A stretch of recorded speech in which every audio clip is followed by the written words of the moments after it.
रायगड, महाराष्ट्रासह देश विदेशातील ताज्या बातम्या पाहण्यासाठी मॅक्स इंडिया लाईव्ह चॅनलला सबस्क्राइब करा आणि बेल आयकॉन दाबायला विसरू नका।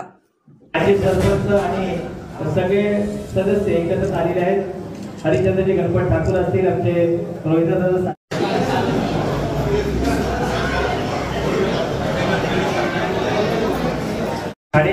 दळवी, सन्माननीय मंगेशजी मस्के, चंद्रकांतजी मस्के। लोकांमध्ये उत्साह देखील आहे, लोकांमध्ये औत्सुक्य आहे की कुठल्या पद्धतीनं कशा पद्धतीनं भारतीय जनता पार्टीमध्ये आम्हाला सामील होता येईल। भारतीय जनता पार्टीचं यश केवळ सुधागड तालुक्यापुरतं नव्हे, जिल्ह्यापुरतं नव्हे, राज्यापुरतं नव्हे, देशापुरतं नव्हे, तर आंतरराष्ट्रीय पातळीवर आज भारतीय जनता पार्टीचं नाव घेतलं गेलेलं आहे। तर आपल्या नरेंद्र मोदी साहेबांनी या देशाला कशा पद्धतीचा न्याय मिळवून दिला हे काही दिवसापूर्वी आपण सगळ्यांनी बघितलं। शहरातल्या गोष्टी जाऊ द्या, आता मीडिया एवढं फास्ट आणि फास्ट झालेलं आहे, टेक्नॉलॉजी एवढी मोठी झालेली आहे की आपण सर्वांनी घरी, माझे शेतकरी बांधवांनी पण शेतावर आल्यानंतर टॉवेल गुंडाळून टीव्ही समोर बसून बघितलंय या देशाला ज्या पद्धतीने न्याय नरेंद्र मोदी साहेबांनी दिला, ज्या पद्धतीने हा देश आबाधित आहे, भविष्यामध्ये या देशामध्ये कुठल्या प्रकारचं अस्तित्व निर्माण होऊन देणार नाही असं अभिवचन मोदी साहेबांनी आपल्याला दिलं। आणि त्या माध्यमातून सगळ्यांची ओढ, संपूर्ण देशातून सगळ्यांची ओढ आज भारतीय जनता पार्टीकडे आहे। सर्वांना मनापासून भारतीय जनता पार्टीमध्ये काम करायचं आहे। खऱ्या अर्थानं सामाजिक राजकीय क्षेत्रामध्ये काम करायचं असेल, आपल्या गावागावाचा विकास करून घ्यायचा असेल, आपल्या प्रत्येक विभागाचा विकास करून घ्यायचा असेल तर भारतीय जनता पार्टीशिवाय पर्याय नाही याची आम्हा सर्वांना जाण आलेली आहे। आत्ता झालेले आपले माजी सभापती तुंगडा, कधी उपसभापती कधी सभापती, असे बऱ्याचदा बरीच पद भूषवलेले तुंगडा साहेबांनी सांगितलं होतं ते अलिबागला होते, त्यांना म्हटलं तुम्ही वेळेवर उपस्थित राहा, प्रोटोकॉल प्रमाणे अगोदर आला नाही, थोडा उशीर आला तरी चालेल, परंतु या, ते आले, धन्यवाद। बंधूंनो, काही दिवसापूर्वी पाचशापूर गणपतीचा प्रवेश झाला, दादा गोसाळकरांच्या नेतृत्वाखाली। खरं तर दादा गोसाळकरांचं फार मोठं योगदान या संघटनेमध्ये आहे। त्यावेळेला पक्षामध्ये कोण नव्हतं, आम्ही सगळे नवीन मंडळी आहोत, खासदार साहेबांपासून ते आमदार साहेबांपासून सगळे नवीन मंडळी आहोत। असं असताना दादा गोसाळकर, भाऊ गांधी या मंडळींनी हा पक्ष टिकवला, वाढवला, रुजवला,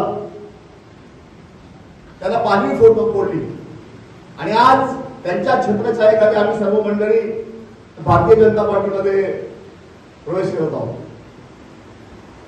आज 2010, 2012 पासून जवळजवळ भारतीय जनता पार्टी फोकावत चालली, सागरासारखी वाढत चाललेली आहे। सुधागड तालुक्यामध्ये थोडस हा स्पीड कमी होता, थोडं कमी स्पीडने आपण पुढे चाललो होतो। भारतीय जनता पार्टी नक्की काय हे गमतच मुळात आपल्याला कळत नव्हतं। भारतीय जनता पार्टी कशासाठी हवी हे तर आपल्याला मुळात कळत नव्हतं, ते आता कळून चुकलेलं आहे। खऱ्या अर्थाने एकसंघपणे, एक दिलानं, एक मनानं आपण सगळ्यांनी काम केलं पाहिजे। खऱ्या अर्थाने एकच पक्ष असा आहे या देशाला वाचवू शकेल, या देशातील प्रत्येक माणसाला आश्वासित करू शकेल की तू सुसंरक्षित आहेस आणि या देशामध्ये अभिमानाने तू भारतीय म्हणून राहू शकतोस, हे आश्वासित करणारी एकमेव पार्टी आहे ती म्हणजे भारतीय जनता पार्टी। मित्रांनो, आम्ही देखील आता प्रवेश केला, 2-3 महिने झाले असतील। प्रवेश करताना 3-4 हजार लोकांनी आपली ताकद दाखवली। कोणाला कुठल्या प्रकारचा आम्ही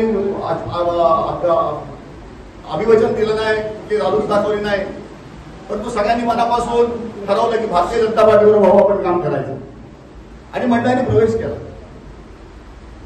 आज दादा तुम्हाला सांगायला पाहिजे, अण्णा तुम्हालाही सांगायला पाहिजे की कमीत कमी 6-7 ग्रामपंचायती आता रेंज लाईन मध्ये वेटिंग लिस्टवर आहे, त्याची तयारी आहे की आम्हाला भारतीय जनता पार्टीमध्ये आहे।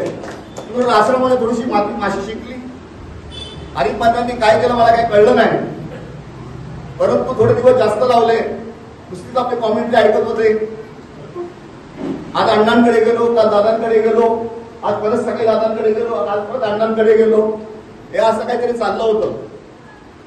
परंतु मला माहित होतं रासायन थोडे दिवस जास्त लावले, नुसतीच आपले कॉमेंट्री ऐकत होते। आज अण्णांकडे गेलो, काल दादांकडे गेलो, आज परत सगळे दादांकडे गेलो, आज परत अण्णांकडे गेलो. हे असं काहीतरी चाललं होतं. परंतु मला माहित होतं रासाई ग्रामपंचायत 100% आपल्याकडे येणार आहे. राहिलेले सदस्य जे आहेत ते देखील आपल्याकडे येणार आहेत. आपल्या राजेजी मापाऱ्यांनीच आपल्याला आश्वासन दिलेलं आहे. राहिलेले सदस्य देखील घेऊन येणार. जे कोणी शिवसेना शिंदे गटामध्ये आहेत त्यांचा देखील प्रवेश होणार असं अण्णांच्या दरबारात सांगितलंय. आणि अण्णांचं दरबार एक पावित्र्य आहे. अण्णांच्या दरबारात तरी खोटं बोललं जात नाही. अण्णांच्या दरबारात खोटी आश्वासनं दिली जात नाही. आणि म्हणून आपल्याला खऱ्या अर्थानं भारतीय जनता पार्टीचं काम करायचंय. एकसंघपणे पुढची जिल्हा परिषद पंचायत समिती ही फक्त भारतीय जनता पार्टीची असेल असं मी तुम्हाला एक कार्यकर्ता म्हणून आश्वासित करतो. आणि त्या पद्धतीने आपण सर्व मंडळी काम, कोणाच्याही मदतीची आम्हाला गरज नाही अण्णा. कारण हे काही राजकारणी होतं. गेली 20-25 वर्ष आम्ही लहानपणापासून पाहतोय. 2 बलाढ्य शक्ती आपसात लढत होत्या पेण सुधागडमध्ये. एक होते आमचे रविशेख पाटील अण्णा, त्यानंतर मोहनशेख पाटील, मोहनबाई पाटील. हे आपसात लढत असताना आमची तेजापीठ होत होती. पण ह्या निवडणुकीमध्ये हे 2 मोठे प्रवाह एकत्र आल्यानंतर पेण सुधागडमध्ये भारतीय जनता पार्टीचा सागर झाला. खऱ्या अर्थाने मोठी बलाढ्य ताकद उभी राहील. आणि त्याच्या माध्यमातून दादाला तब्बल 11,000चा लीड या सुधागड तालुक्यात मिळाला. त्याचं व्यक्तिगत कोणीही श्रेय घेण्याचं काम करू नये. कारण लोकमत कोणाकडे यायचा अभ्यास आम्ही देखील 30 वर्ष राजकारण करतो. खऱ्या अर्थानं कोणी म्हटलं की मी आमच्यामुळे तुम्हाला मत मिळालं, आमच्यामुळे मतं मिळाली, साफ चुकीचं आहे. त्या 2 बलाढ्य ताकदी होत्या. धैर्यशील दादांची पुण्याई होती, मोहनबाईंची पुण्याई होती, रविशेख पाटलांची पुण्याई होती. रविशेख पाटलांचं त्यावेळेला आम्ही काम केलं होतं. अशोक चव्हाण साहेब त्यावेळेला पेणला आले होते अण्णांच्या प्रसाराला. त्यावेळेला मी व्यासपीठावर होतो, माझं भाषण त्यावेळेला झालं होतं. आणि त्यावेळेला देखील दादा अण्णांची तीच ताकद होती जी आता पाहिली. तब्बल 70,000 मतांनी निवडून येणाऱ्या हाताच्या बोटावर मोजणारे असे आमदार असतील महाराष्ट्रामध्ये. त्याच्यामध्ये आपल्या अण्णा. आणि अण्णांना माझी एकच विनंती आहे की अण्णा, आपण अतिशय देव माणूस आहात. कारण मी स्वतः बघितलं अण्णांच्या गाडीमध्ये अण्णा बाहेर जात असताना त्यांचे देव त्यांच्याबरोबर असतात. एवढा देवभोळा माणूस. राजकारणात असा माणूस कसा असू शकतो हे देखील एक गमक आहे. परंतु अण्णा ते करून देखील देव धर्म करून देखील सर्व आपल्या माणसांना, आपल्या लोकांना सांभाळत होते. आपली ताकद वाढवत होते, लोकांना उपयोगी पडत होते. गोंदा वातोंडचा रस्ता, ज्या रस्त्याने बैलगाडी खाली उतरवायची असेल तर त्या गाडीला मागच्या बाजूला असं लोणं लावायला लागायचं. आणि त्याच्यानं खाली अशी 4-4 माणसं पुढे, 4 माणसं मागे, अशी ती बैलगाडी खाली उतरायची. तो आज रस्ता टॉपचा गेअर टाकून कार वरती जाते. हे फक्त अण्णांचं श्रेय आहे. अण्णांनी केलेलं काही कोटीचं काम आहे. एवढी मोठी काम अण्णांकडे बरोबर कोणती कामं तुम्ही अण्णांनी सांगितलं जरा, माझ्याकडे कॉमेंट्री देतात. काही राहणार नाही, तुमची कुठलीही काही कामं राहणार नाही. सगळे रस्ते होतील, सगळ्या गल्लीवर होतील, सगळी समाज मंदिरं होतील, सगळी कामं होतील. आणि आता तर आपल्यासाठी श्रीमंत कोण नाही दगडपादर. अरे आपल्याकडे एक खासदार आहे जे आपल्या ह्या मतदारसंघाचं नेतृत्व देशात करत आहे. सोबत अण्णांसारखा कार्यपुरुष असे आमदार आहे. अशी मंडळी आपल्या बरोबर असताना आपण खरं आपसामध्ये जर डिस्प्यूट्स करत बसलो छोटे मोठे, तर ते बाजूला ठेवून आपण एकसंघपणे काम केलं पाहिजे. फक्त भारतीय जनता पार्टीच कशी वाढेल याचा विचार केला पाहिजे. आजूबाजूच्या लोकांचा विचार करायची तुम्हाला गरज नाही. ते तुमचा विचार करत नाही, तुम्ही त्यांचा विचार करू नका. एवढंच सांगतो. आलेल्या सर्वांचं मनपूर्वक अभिनंदन.